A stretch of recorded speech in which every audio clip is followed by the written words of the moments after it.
le Paris Saint-Germain et un accord aurait même été trouvé entre le joueur et le Paris Saint-Germain. Le joueur qui pourrait débarquer début de semaine prochaine à Paris. Accord entre Dani Alves et le Paris Saint-Germain. L'information, qu'est-ce que ça vous inspire d'abord sur ce gros dossier pour le Paris Saint-Germain? Que des bonnes choses. C'est un joueur qui réunit tous les paramètres pour signer au Paris Saint-Germain. Il est évidemment très talentueux. Sa carrière parle pour lui. Il a joué dans les plus grands clubs. Il a joué dans le Barça, le meilleur Barça. Il a joué à la Juve encore jusqu'au mois de juin. Il a été finaliste de la Ligue des Champions. Il a également beaucoup d'expérience et ça compte. Le vestiaire du Paris Saint-Germain en a besoin parce que certains cadres ont été parfois en faillite cette saison. Puis c'est un joueur qui également sur l'aspect marketing va pouvoir être important pour le Paris Saint-Germain parce que Dani Alves, ça résonne chez les supporters et les amateurs de ballon rond. Et le coup, il serait d'autant plus grand pour le Paris Saint-Germain parce qu'il était promis à Manchester City, Dani Alves. On rappelle les conditions. Il s'est libéré de son contrat à la Juve. Il était attendu du côté de City pour s'engager en faveur du club de Pep Guardiola. Paris qui détourne Dani Alves. Gilles, ce serait un énorme coup pour le PSG? Oui, c'est une affaire bien menée, on va dire. Ils ont piqué ça à Manchester City. On n'y croyait pas. Non, c'est réel. Non, c'est un très bon coup, comme l'a dit Bertrand. C'est vraiment une avancée. Ils débutent leur mercato. On peut dire que Paris Saint-Germain vient de débuter son mercato d'une façon assez intéressante. C'est ce qui serait énorme, Pierre, alors que tout était calé normalement avec Manchester City. Du coup, c'est Paris qui reprend le lead sur ce dossier et qui obtiendrait cet accord. Et qui montrerait par là même son attractivité encore sur les gros joueurs. C'est vrai qu'on a commencé à dire dernièrement que c'était compliqué pour le PSG d'attirer des stars parce qu'il y a eu cette saison un peu compliquée, qu'il y a eu ce match à Barcelone qui aurait freiné un peu les envies de pas mal de joueurs et qui aurait fait dire que Paris finalement n'était toujours qu'un club de second rang par rapport au Cador, etc. Aujourd'hui, tu vas chercher Daniel Alves qui est, quoi qu'on en dise, top 1, top 3 si je suis vraiment large des arrières droits en Europe. C'est sans doute même encore le meilleur en fait. Donc il n'y a pas grand chose à dire. C'est bien fait. Ça va. Bon, j'imagine que financièrement ils vont tous s'y retrouver.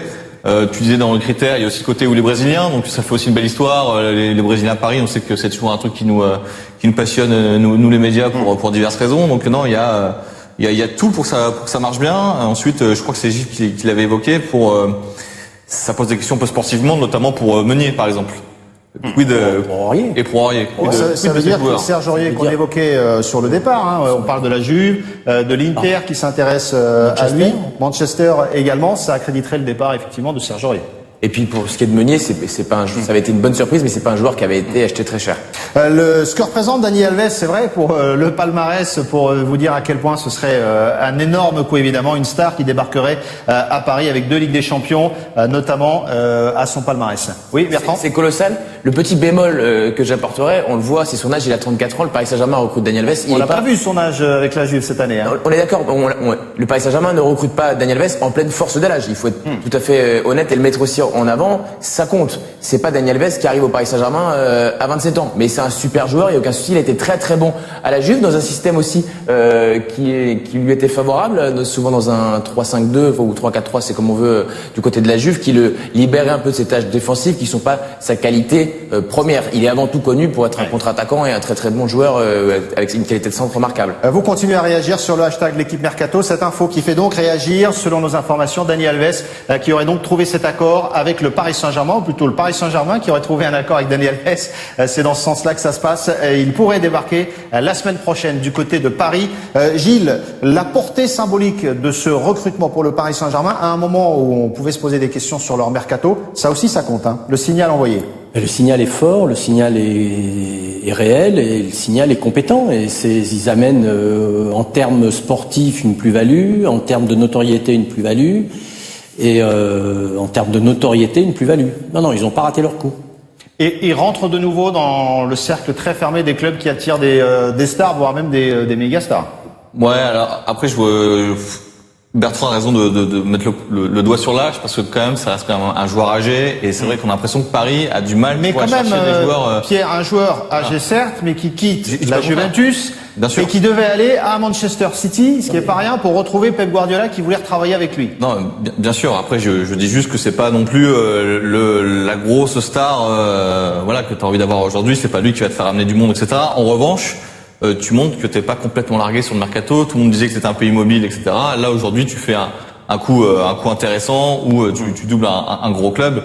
Donc voilà, aujourd'hui City et Paris se battent un peu dans le même cours, mais par contre le PSG se bat pas encore dans le même cours que le Barça, le Real par exemple. Un fan du LOSC qui visiblement il nous dit Dani Alves ne va pas s'adapter à la Ligue 1, même s'il y a Emery quand même. Mais il est sans doute très content d'avoir Kevin Malcuit. Je pense que les supporters parisiens sont très contents d'avoir Dani Alves. Dani Alves, il a prouvé, il a quand même joué le championnat espagnol, il a joué dans le championnat italien qui est pas le plus facile des championnats, notamment pour les défenseurs, et il s'est parfaitement adapté. Non, je pense que Dani Alves, il a quand même toutes les qualités pour être bon en Ligue 1. Et regardez cette réaction également sur le hashtag l'équipe Mercato. Il commence maintenant le Mercato parisien. Serge. Vous êtes d'accord avec ça? C'est ce qu'on dit. Et ça pourrait accréditer aussi un peu le bruit qu'on entend depuis quelques jours d'un nouveau système de jeu côté parisien. Oui. Parce que tu le disais, il est très bon avec une défense à 3, il peut jouer sur le côté et être moins à la tâche défensive.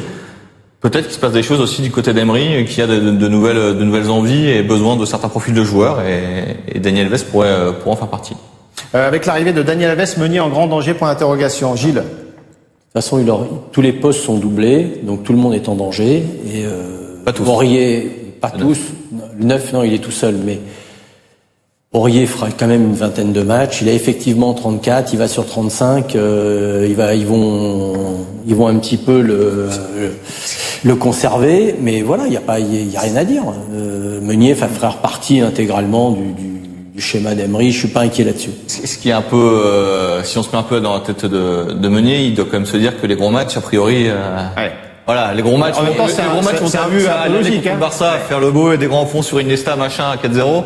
Bon, bah là, ça sera Daniel Alves, ce sera pas lui, quoi. Et l'excitation autour du hashtag l'équipe Mercato montre aussi à quel point ce dossier est colossal pour le PSG en termes d'impact. Hein. Bah, c'est un nom qui résonne. Daniel Alves, il a quand même fait rêver tous les passionnés de foot pendant des années avec le Barça, cette saison avec la Juve. Hein. Ah tiens, regardez, il y a une théorie sur le hashtag l'équipe foot. Comme c'est les transferts, faut jamais écarter aucune théorie. Shorty, Verbé Shorty, qui nous dit Dani Alves fait juste monter les enchères pour finir à City avec le même salaire. Ah, mais il y a toujours des gens sceptiques, donc on lui ressortira sa phrase quand il aura signé au Paris Saint-Germain. Parce que l'inverse peut arriver aussi. On peut nous ressortir parfois des choses. On parle de son âge, mais peut-être aussi que le PSG a besoin aussi d'un joueur un peu âgé avec cette expérience, etc., pour remplacer par exemple le départ de Maxwell, voir ce qui va se passer avec Mota et ce genre de joueurs. Donc il y a aussi des places à prendre dans le vestiaire. Et pour ce qui est de la concurrence avec Meunier, je pense que observateurs et supporters, il faut pas se mettre à la place de Meunier, il faut se mettre à la place du Paris Saint-Germain et se dire que dans tous les clubs d'Europe qui se respectent, il y a de la concurrence à tous les postes. Je veux dire, au Real Madrid, il y avait en défense centrale, vous aviez Pep, vous avez Ramos, vous aviez Varane. Bah, sur les trois, il y en a forcément un qui est sur le banc. Et ce sont des joueurs de classe mondiale. Il en faut, c'est obligatoire. La surenchère dont parlait le téléspectateur là avec Manchester City, ça existe aussi, Gilles. Évidemment, vous êtes bien placé pour. Naturellement, mais je pense sincèrement que le Paris Saint-Germain a bien dû œuvrer avec les Brésiliens parce qu'ils ont une position de force. Les Brésiliens, d'abord, ils adorent la France, ils adorent Paris.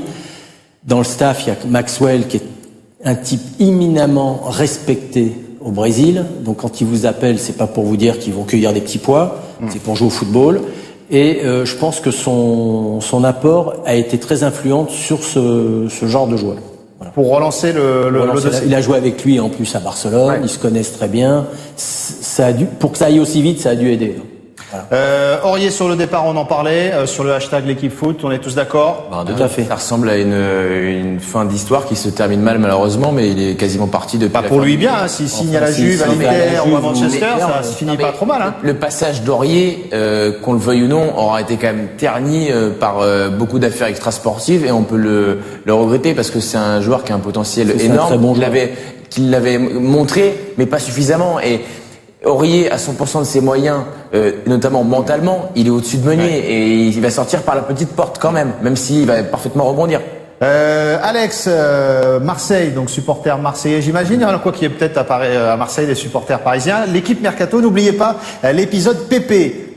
Non, C'est mais vrai que les rebondissements en transfert peuvent arriver, la preuve C'est vrai avec que ça Pépé, arrive jamais, effectivement. ça arrive jamais à Marseille. Non, mais Non, mais surtout, on vous a pas dit l'inverse. Il y a un accord On n'a entre pas Alves dit. et PSG. Rien n'est complètement officiel non plus. Il peut aussi trouver un accord bientôt. Enfin, voilà. On dit juste que, voilà, Paris entre dans la course pour La Alves. matière transfert est volatile, donc on le sait de bien. toute façon, Tant que le joueur n'a pas signé et qu'il n'a pas été présenté, on peut toujours utiliser le conditionnel. Mais Voilà. Et c'est pour ça qu'on rappelle. Si on en parle, c'est quand même que voilà. Et je pense qu'à Marseille, ils doivent se rappeler de quelques joueurs qui étaient censés ceux qui venir venaient, et qui, au ils sont final, pas venus. sont là pas ailleurs. Et c'est pour ça qu'on vous rappelle l'info, si vous nous rejoignez seulement maintenant, c'est l'équipe Mercato. Donc, on parle des transferts, donc on précise les choses.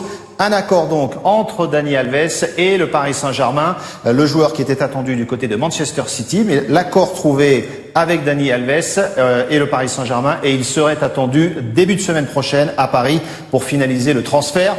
Mais tant qu'il n'est pas à Paris, qu'il n'a pas signé, effectivement, les surenchères peuvent arriver. C'est ce que nous disait notre téléspectateur sur l'équipe Mercato. On est d'accord. On est tous d'accord là-dessus, mais on a confiance en ce qu'on avance.